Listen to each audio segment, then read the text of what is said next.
it did cost me the WWE championship because I got busted, pulled over for speeding with marijuana. I had the ECW championship and WWE championship at the time. And that was straight up just because of views on marijuana.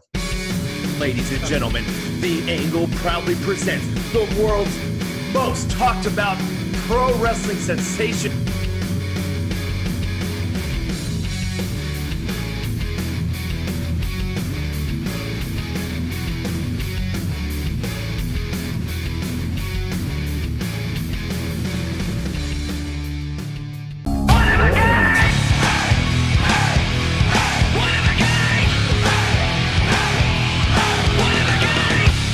What's up, Bengal fans? Welcome back to another special, let me rephrase that, a legendary edition of the Angle podcast.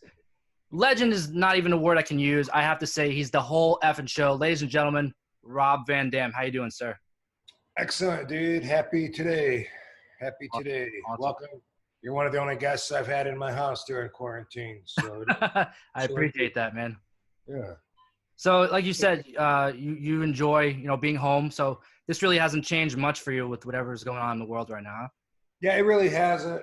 Katie and I, every day we tell each other how grateful we are for each other and for our life. We love our house, we love our life, and we keep saying hey, I'm enjoying quarantine. Katie's even joked that she doesn't want quarantine to end, but we're a lot more fortunate than a lot of people because I'm mostly stay home anyway. Wrestlers are, I realized this, Katie made me realize this, something that wrestlers and mobsters and strippers all have in common with a lot of other entertainers too, is we're people from the streets, we're out there.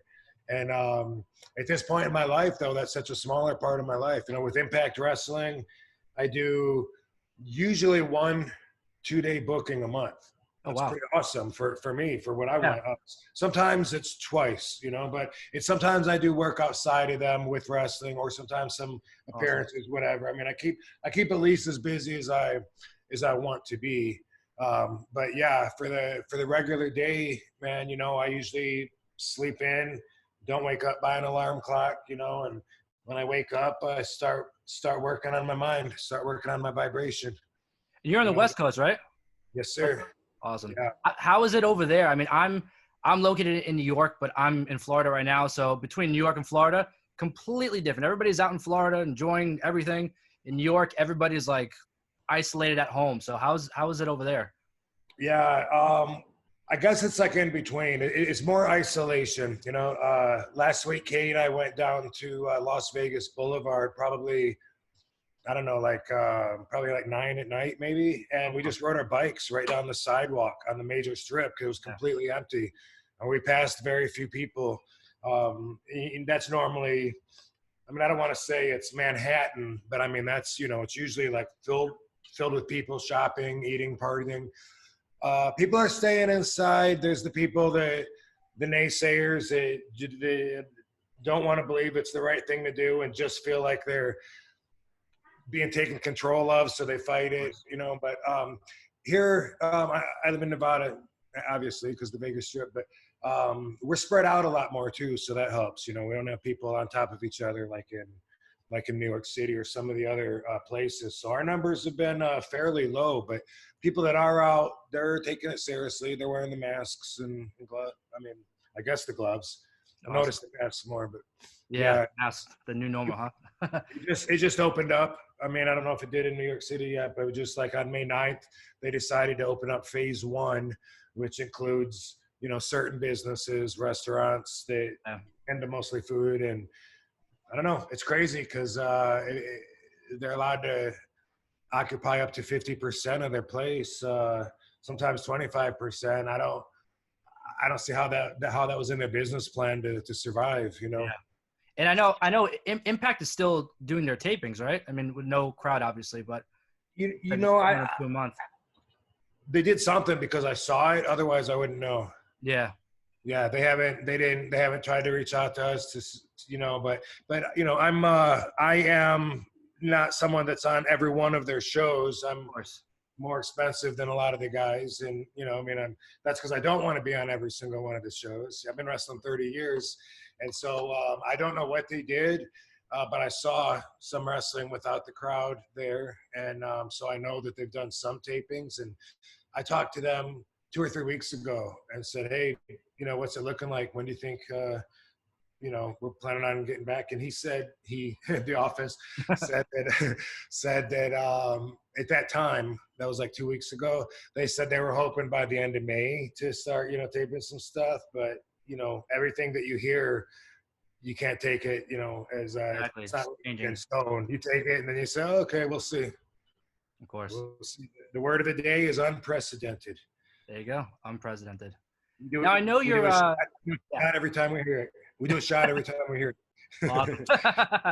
Now, I know you're very open about personal issues you've had, and you handle yourself, I believe, in such a positive way. How did you get to that place in your life to be able to talk so positively about issues you've had and kind of, you know, speak such in a way that, you know, it's just really positive. I don't just positive.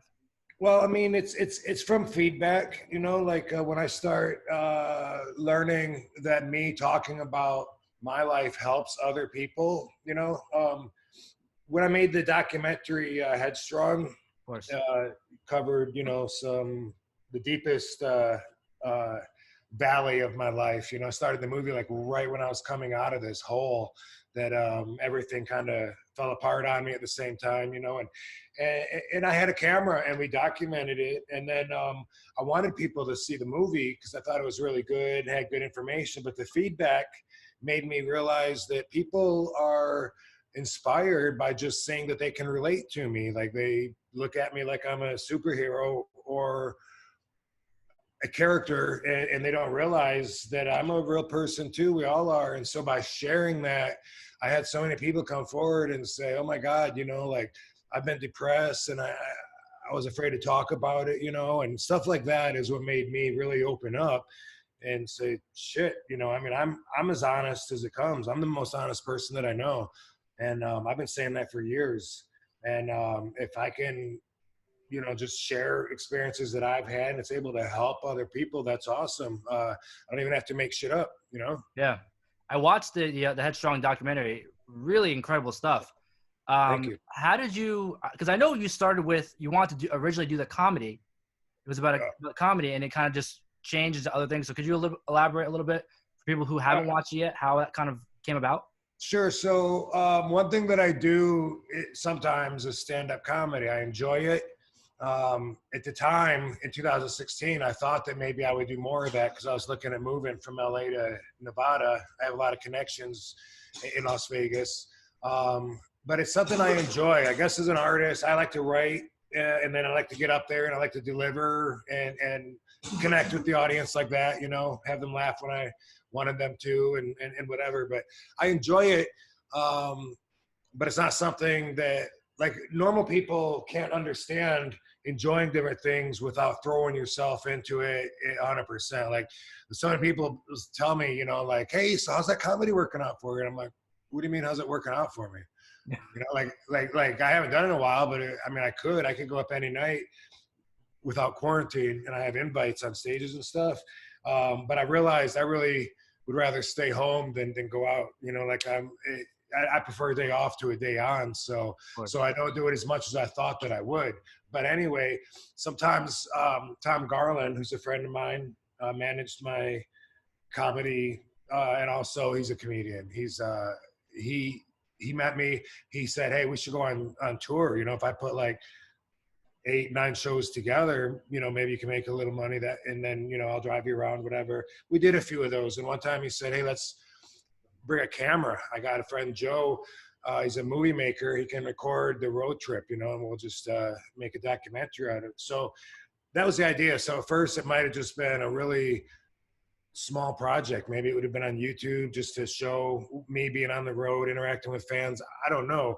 But I showed up on day one and I had double vision because I had a match 3 days before the tour and I had a concussion that gave me double vision. And for the first time ever in my life, the symptoms weren't going away. I've had hundreds of concussions. Usually they last 4 or 5 seconds, maybe, if that. Sometimes it's very rare they'll last the rest of the night. Very rare. This one 3 days later, and I'm still telling myself, I'm sure I'll be fine tomorrow. I'll just shake it off. So I'll just go ahead with the plans and not tell anybody. And so that's what Headstrong is my attempt to go ahead and do the stand-up comedy tour without telling anybody that I had a double vision. And then it ends up not going away and taking over not only the tour, but my whole life. So then we learn, because we have to, about the inside of the brain. I had to go to a neurologist, and then I learned about CTE and the difference between CTE and long-term concussion syndrome. And, I had to get MRIs, CTEs, vision therapy. But I learned so much. It became so important to me because I learned when I put the movie out that it's still a bad word, concussion. Like, people still clam up and don't want to talk about it. And that's the opposite of what I want, because I learned that so many people can relate. So many people have concussion damage. They don't even want to talk about it because they're afraid for their job or their position in life. And so I want the conversation to keep going. I want everyone to see Headstrong because I want them to talk, and I want when we talk about it, that's where we learn more, and I want the education to go in that direction. In fact, that's why I started, I might be getting ahead of the questions, but that's why I started my own CBD company. It was the same thing. I learned that CBDs could be proactive in helping to, help the brain heal. CBG actually can regrow like dead brain tissue and revitalize it. And there's so much out there, and it all falls into the category of, no, let's not talk about that. Of course. Let's keep that under the wraps and go with, that's pharmaceuticals, alcohol, tobacco. Everybody wants you to not talk about it. And it's very related, concussions and the whole CBD world. I plan on finding a neurotopical medicine, for lack of a better word. That's my main drive behind my CBD company, and always will be until I get that formula down. And then when I do, I'll always be working on improving it. Of course. And you were an advocate for that for your whole career, right? For marijuana, yes. Yeah. So here's the thing with marijuana. I always knew that it could really benefit a lot of people. And I also knew that most of the stigma against it is from misinformation. And then after looking into it, I learned a lot of that misinformation was put out there on purpose. The government, and now it's hard to get people to take you seriously because they think you sound like a conspiracy theorist, but the government intentionally puts out misinformation to protect itself and its own interests. And marijuana prohibition is a great example of that. Like, back in 1937, they outlawed it, 36, 37, and they used the movie Reefer Madness. This guy that was the head of the Federal Bureau of Narcotics, Harry Anslinger, he had a hard-on for marijuana, and it was racially motivated. Black people smoked, and they wanted to get back then. It was a really conservative movement to get the right kind of people and citizens that you want, and weed out the undesirables. Wow. So anyway, he used the movie Reefer Madness, and he went around to schools and campaigned and told the people this drug marijuana, people didn't know what it was. And he said, it makes you violent.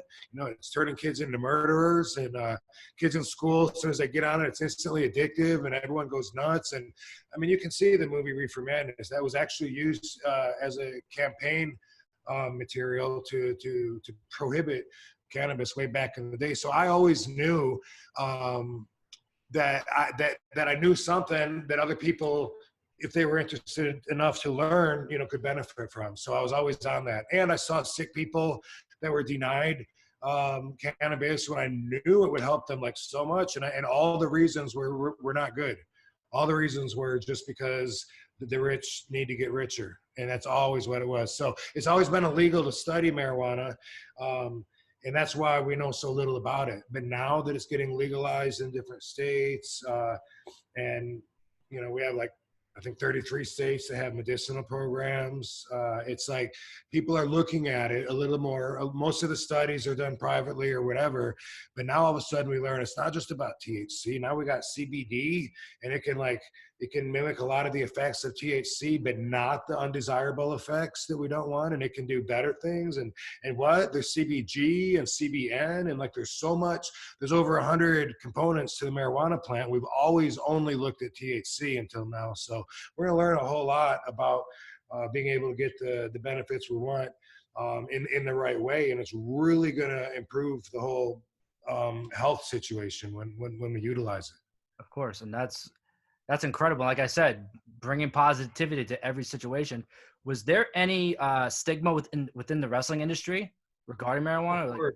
Of course. Like a lot of guys like to smoke, you know. I would tend to gravitate probably more towards them or them towards me.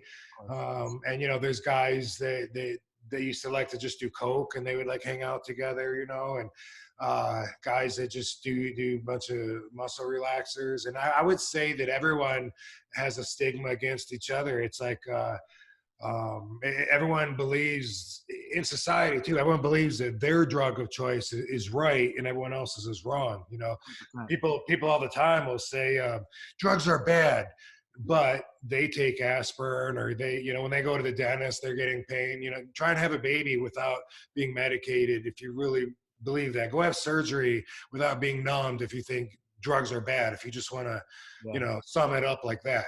But you know, abuse of anything is bad, you know. So I just try to take a more logical view on it. I have had I've had a lot of pushback, you know, but a lot of it didn't affect my job. It was more people that weren't in the position, and you know, I mean, obviously, like it did cost me when I got busted, and I know I'm jumping ahead now, but it did cost me the WWE championship because I got busted, pulled over for speeding with marijuana. I had the ECW championship and WWE championship at the time, and that was straight up just because of views on marijuana. You know what I mean? The thing that the one fact, like I don't like getting on a soapbox and preaching so much. I used to when it was an uphill fight. Now most people realize marijuana is safe and that the laws are bullshit. Most people think it should be legal, so I don't put as much into it as I used to. But now with the CBD company, I'm like back into the industry, you know. But one thing that I would like people to know, that think I sound crazy or whatever. In 1970, Richard Nixon created the Controlled Substance Act, right? We still use it today. This is where we list drugs and categorize them. Schedule 1 means the most dangerous and the most non-medicinal. Schedule 1, this is where you find marijuana. Non-medicinal completely, the most dangerous for society and for your health, along with heroin and acid. Okay, Schedule 2, this is in 1970. This is also still in 2020. Schedule 2, meaning safer for you and society and higher medicinal effect. This is where you find meth and cocaine. Wow. And I can't make that up because you can go look it up right now. But it's like the government has always gotten away with this. And now some people are starting to say, hey, wait a minute. And so we're seeing a shift. Yeah. And it's crazy how they try to put a stigma against that as bad and all these drugs are bad. But if you look at alcohol is promoted everywhere and in good ways. Not to mention, I mean, again, you know, I mean, alcohol kills hundreds of thousands of people a year, and you can die straight up from just alcohol poisoning from drinking too much. You can never die from smoking too much marijuana. That's the other thing that people should know is it's not poison enough to cause a fatality. You could smoke 10 pounds of it at one time, and then, you know, maybe you'd find enough, but you would never do that. Nobody could ever do that. Cigarettes, by the way, kill 1 out of 2 long-term users. I grew up in a society where everyone was smoking cigarettes, shaming me, pot shaming me, And not only were cigarettes killing 50% of the long-term users and everyone was doing it, but marijuana showed in a study that you could live longer. Jack Herer was a friend of mine. He's a god in the pot world. People don't realize that the flower, the marijuana bud called Jack Herer, is actually named after a person. He used to preach he used to tell everyone that hemp could save the world. And he told me that there was a study and people that smoke cannabis live a longer life, which makes total sense to me because stress is the enemy to health. And he said, what else do people want? You can live longer. Like, that's a good point. That's hard to argue. Getting people to believe that, another thing. Of course. Now, back to what we were talking about with the documentary Headstrong. From that period, was there a point where you contemplated maybe retiring, or is that when you decided to limit the schedule through that process of making the documentary, realizing all this stuff with CTE, really taking or learning so much about the brain? Well, yes, but it was like a point, a dot on the roadmap. You know what I mean? Like, I've been talking about possibly retiring for as long as I can remember. It's been something where I'm like, yeah, I could do it or not do it, or I'm an opportunist. If something else sounds better in life and I can do it, which could just be staying at home. But when I made the movie, I remember I was like, look, I'm probably not going to wrestle that much longer. And at that time, I was wrestling about 10 matches a year. Had done that for a couple of years. Figured I'd probably continue on that and maybe slow down even from there. Maybe raise my price to where it slowed me down because not as many people could put me out there. But and at that point, I thought maybe I would, when I moved out to Vegas, maybe I would set up a deal where four times a week or 5 times a week, maybe I'll jump up on stage. And that still sounds fun to me, but it sounds more fun in theory than in actuality. When it comes to actually like, okay, I got to put my shoes on and actually drive somewhere. That's when I'm like, oh. But I do that about everything. I do that about this interview, like for an hour before, I'm like, oh man, I set this thing up. Now I gotta hurry up. And I do that. I stress out. It's because I have like no structure in my life. And for many years, I've been in charge of what structure I do have or what I focus on. And that's been my master plan of reaching Zen, has been in control of what my focus is on and what it's not on. And I mean, that's one of the secrets to life, But I remember in Headstrong thinking like, hey, maybe this is a fork in the road. I don't know what I'm going to do moving forward. I came to Vegas, and very shortly after the move, Impact signed me up, which I didn't expect. I had a meeting and talked with them, and I was like, dude, I don't know, and they were like, well, I mean, what would it take? And we talked, and it worked out. And so now, even though by standards of other wrestlers or whatever, my schedule with them is very, very lax, but it still does feel like, even if it's only 2 trips a month, it seems like a lot if you got to go from the West Coast to Texas. If you're wrestling on a Monday and Tuesday, you leave Sunday, you come back Wednesday, and then you got to go to Mexico in 8 days. So yeah, it's still quite a bit to keep up with. But yeah, I had no idea that they would sign me up, and now that I'm working with them, I still don't know how long I'll be doing it. Of course, and I know you kind of label yourself as an independent contractor when it comes to that. What do you see as the benefits opposed to being locked into a contract? Say with WWE. That is a great question. I stopped watching that guy. What's the guy Last Week Tonight or whatever? The guy that does the mail. Anyway. Jimmy Fallon or no? He's got like a show a week, and he did a whole episode ripping on Vince McMahon, saying what an asshole he was, and on WWE. Oh, I heard somebody. I don't know the guy's name though.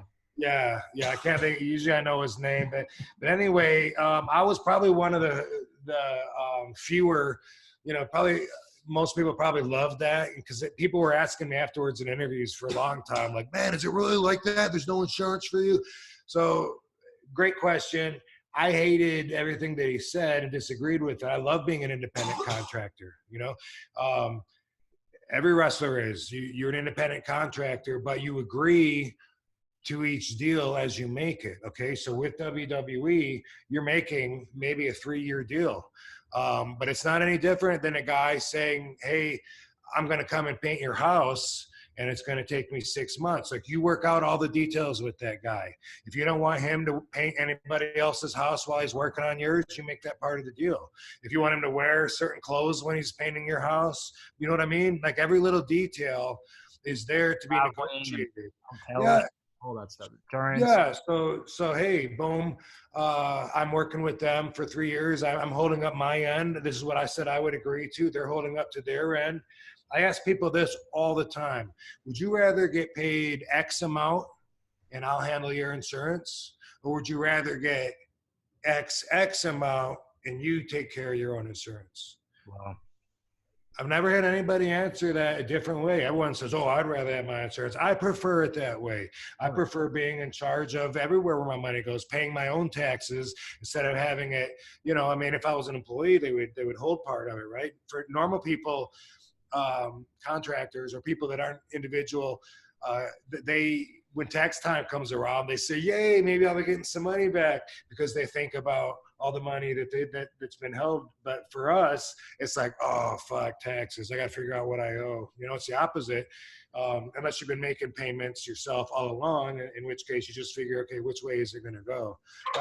That's one benefit. I'm in charge of everything. You know what I mean? If I didn't agree to something, and I mean, it is an onerous situation with WWE, but everyone knows that going in. I could never blame them for any of my concussions. I didn't even tell them when I was hurt. I wouldn't tell them. Fuck no, because I want to hold up my end of the deal. I said I'd be available to wrestle all these dates. If you book me, I'm going to show up. I'm going to do my job. So it was never something where I wanted anybody to know if I felt less than 100%. As long as I could do my job, I wasn't hurt. That's what I got taught, old school, by Sheik and Sabu, and that's the way it is up here still. Of course. Now you're with Impact, and the development of your character has changed from what people are normally used to. Heel turn, with Katie. How did that decision really come about to change the direction of Rob Van Dam? Through the power of social media. I don't know if you saw the posts that I had up. Katie and I put some posts up. Like, the first one was like in the summer, and it was just a post, but it was something funny, and it got now it's at almost 4 million views when I look at it. But it was we're in a hot tub with a bunch. I saw it. Yep.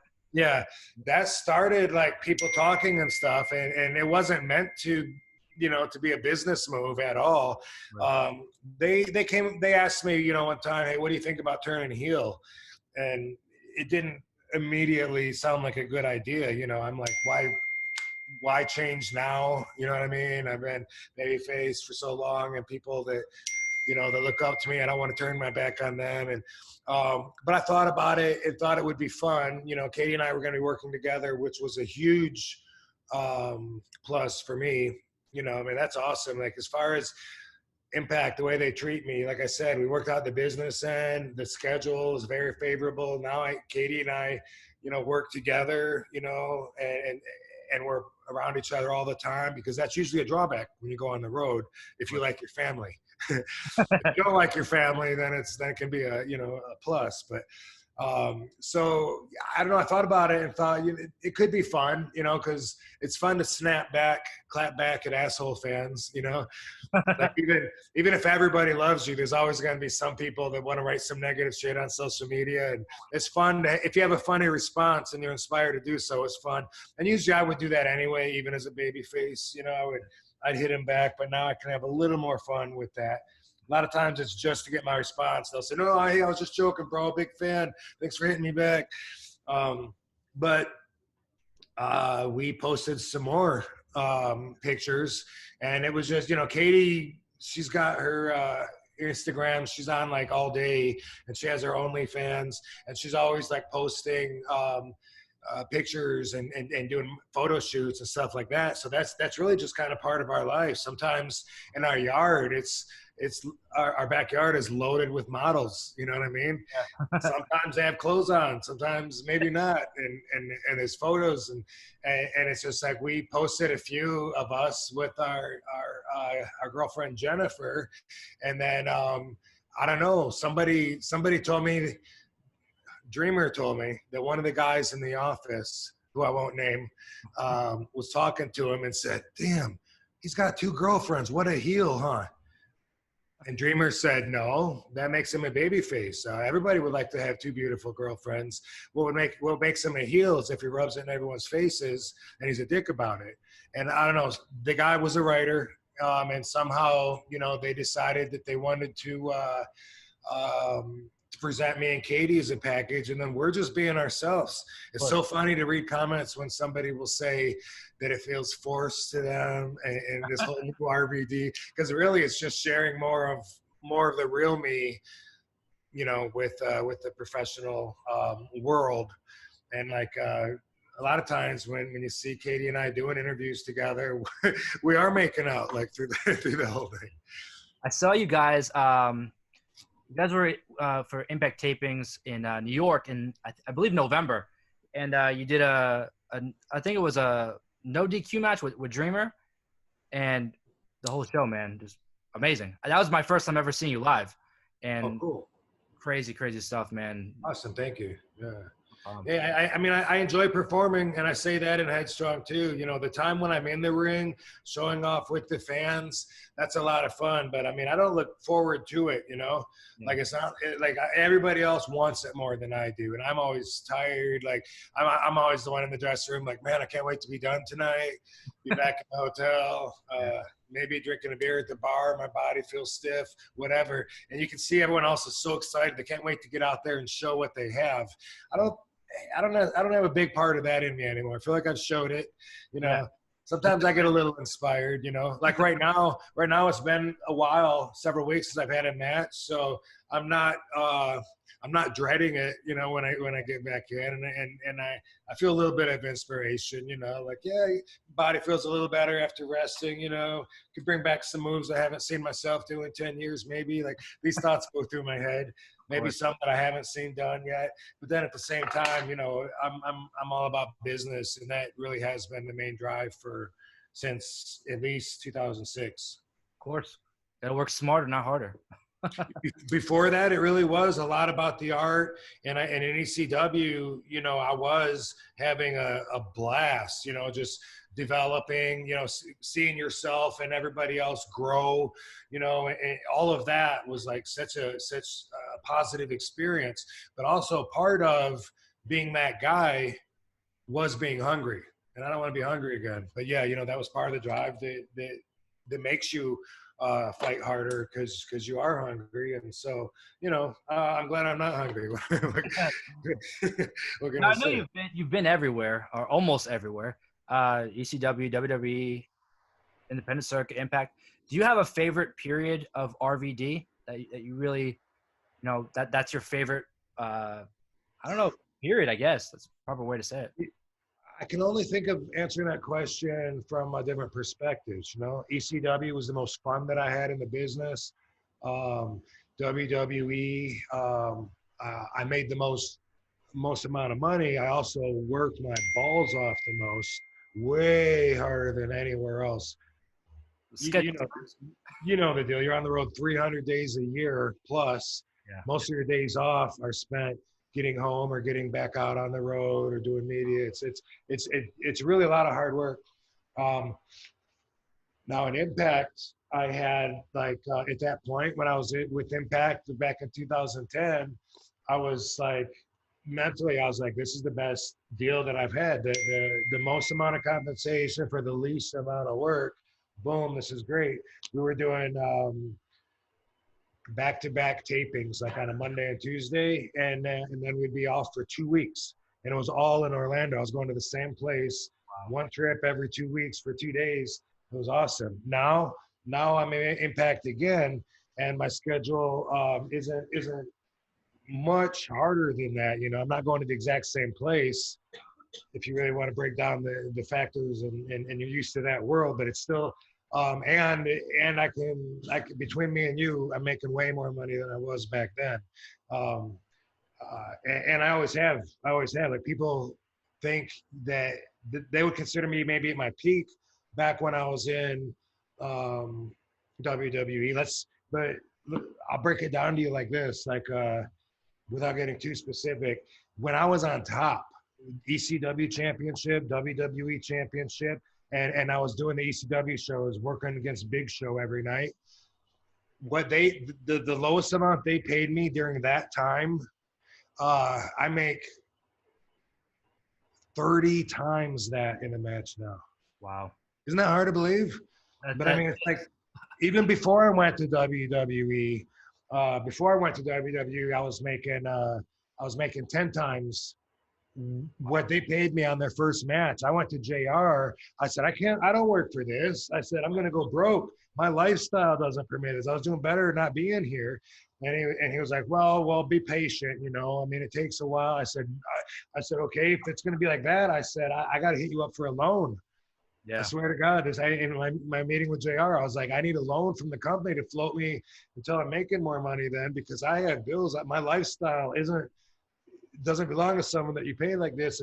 And anyway, JR was like, well, you gotta be the guy they're pushing on the radio. You gotta be the guy that's on the posters, the guy that's selling the tickets, not necessarily where you are on the card, but the importance of your match and how many people it drew there. So now let's fast forward 6 years or whatever, however many years I was there. The amount that I'm talking about when I'm wrestling Big Show was the exact same amount as that first match when I wrestled Johnny the Bull in Atlanta, and I couldn't believe they paid me that low. But they can do that because you think about it, if someone's going to give you $1,000 a day, you know, whatever that sounds like to you on a scale, I'm sure it's not the same scale, but whatever it is, if you say, okay, but I'm going to work 240 days a year, now that's 240,000, you know what I mean? That's how they're able to do that.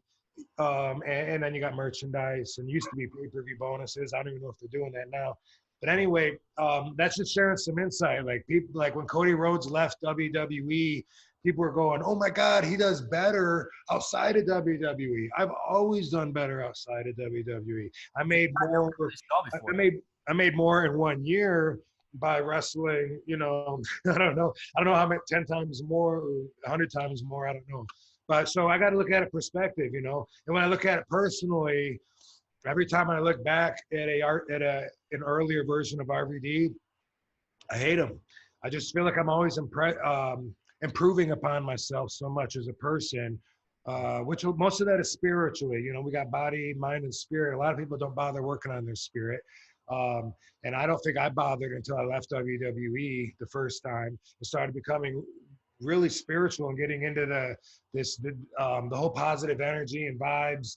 And now whenever I look back, at RVD that was in ECW, I was an asshole. I was in such a competitive state of mind that I couldn't even feel the love for the other guys in the dressing room, you know? I couldn't be like, I was like, hey, fuck that guy, man. We're better than them. I'll kick his ass. You know, he thinks he's so good. And that never really changed until very, very recently. Wow. So when I look back, I always think, you know, like, I don't really like the old version of me. I'm glad that other people did, because hopefully they would like the new version of me even better, you know. But that's how I look at it. That's how I look at life, you know. And everyone can only see everything from their own eyes, and everyone has their own values. And even just knowing that makes me a better person. Just the fact that I know everyone has their own right to their own values. You know, I don't have to go, dude, why do you like pink for your favorite color? That's so gay. You know, that's like first grade. Of course. But it's also a locker room mentality. Got it. And so now my mindset is more like, you know, I have love for everybody. I'm glad the people that are alive are still alive. I've lost so many people. And it's just, I'm always just working on improving myself. And it's not always about the mind and body anymore, you know. It's the neglected third member of that set. Wow. Yeah. Really, really powerful stuff. Cool. Now, one of my favorite, probably my favorite part about you and your character, you're able to adapt to any situation, whether that be okay, we're going to put you in Intercontinental title picture, or we're going to put you in the main event, tag team competitor. I think you're the only person that can successfully tag with Sabu, Kane, Booker T. Like, who else? How do you adapt to be able to do that? Okay, I don't know if you're gonna like the answer, but I had to not give a fuck. You know, like when in 2001 I went to WWE, and I got thrown into a world of politics that I wasn't prepared for. Like I couldn't believe how political it was. People fighting over who brought me there so they could get more credit with the office, and promising me the world. And then at the time, Chris Jericho, he was upset because they had already promised him all this stuff. And then now they're promising it to me, which a lot of it they hadn't delivered to him. And then I saw that happening. And then I saw my promises falling off. Like they said they were going to do this, but what happened? Now they're doing this. I had to not give a fuck.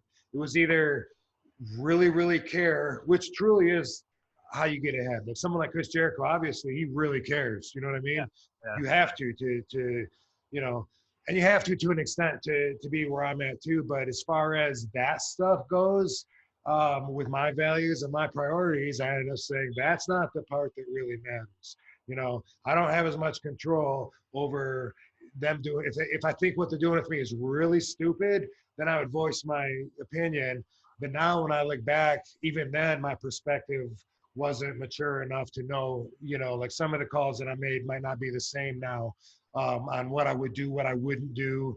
You know, I was stubborn. I was like, I'm not going to, you know, a lot of that was did present an issue for me. Looking back at it, I just heard recently that one of the reasons I wasn't pushed was that they heard that Hunter offered to take me aside and help me with promos, and that I turned him down.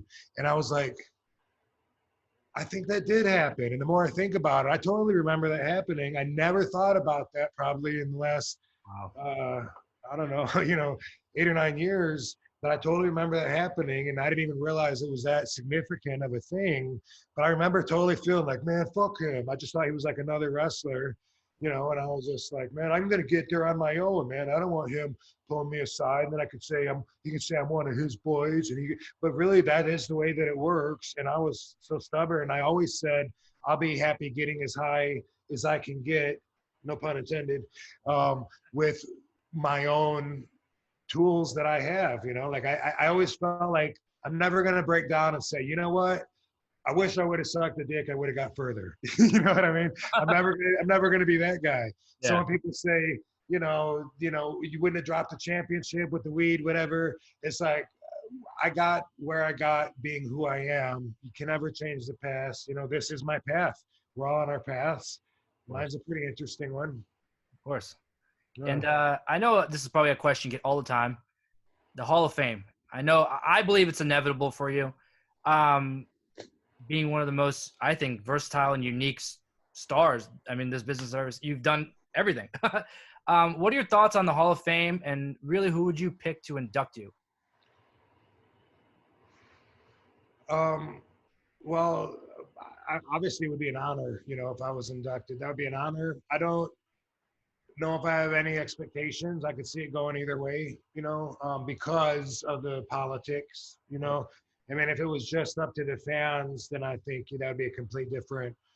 But I used to, I mean, you know, I used to like not respect the Hall of Fame when I was there, because I was like, wait, Pete Rose is in it? What? And now I understand you have different categories, and if I see some people in there that, you know, the fans say you should have been in before this guy, it is what it is.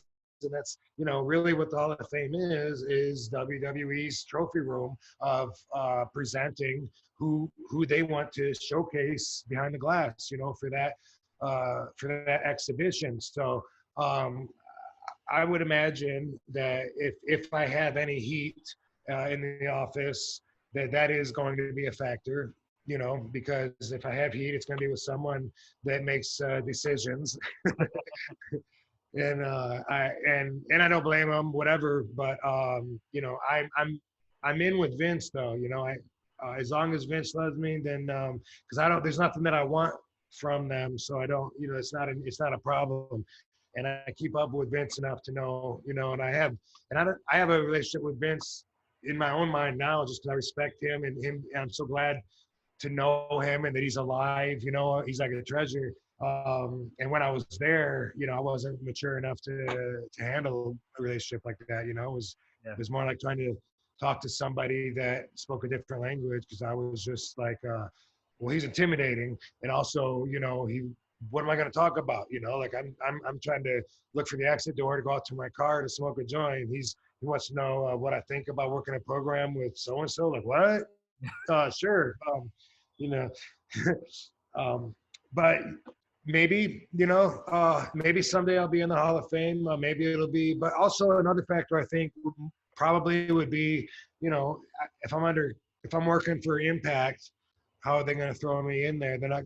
I think they're not going to want to. They could, but then, usually when they put you in the Hall of Fame, they do some promotion leading up to it, right? It's the rest. So I think that would be an issue as well, is that I'm still working. Yeah. So I don't know, it'd be cool. And that'd be an honor. So we'll see. Awesome. I hope it does happen. Anything? Do you have to be retired? I used to think you had to be retired to be in the Hall of Fame. I don't even know. I don't know if that's. Apparently not. I'm not even sure how that works anymore. We see people going in, and now they're performing at WrestleMania. So I don't know. Yeah, right. What does retirement mean in wrestling to us? Exactly. Yeah. Cool. When this quarantine is all over, what can your fans expect from Rob Van Dam going forward? Well, I've done like 3 or 4 movies that haven't come out. So if they really want to look, they could see that. Impact, obviously, is going to be the priority, the bread and butter of my plans, which I don't know what they are. I've missed a few dates the last few months, so they'll probably want to make those dates up.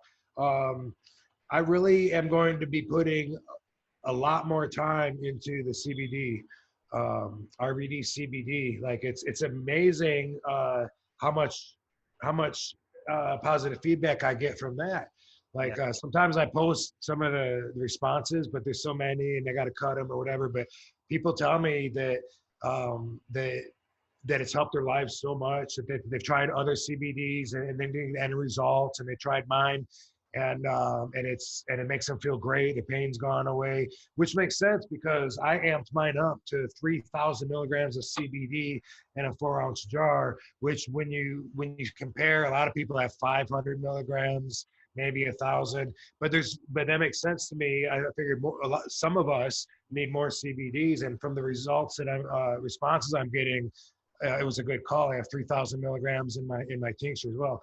Anyway, knowing that that's helping so many people just makes me more excited about it.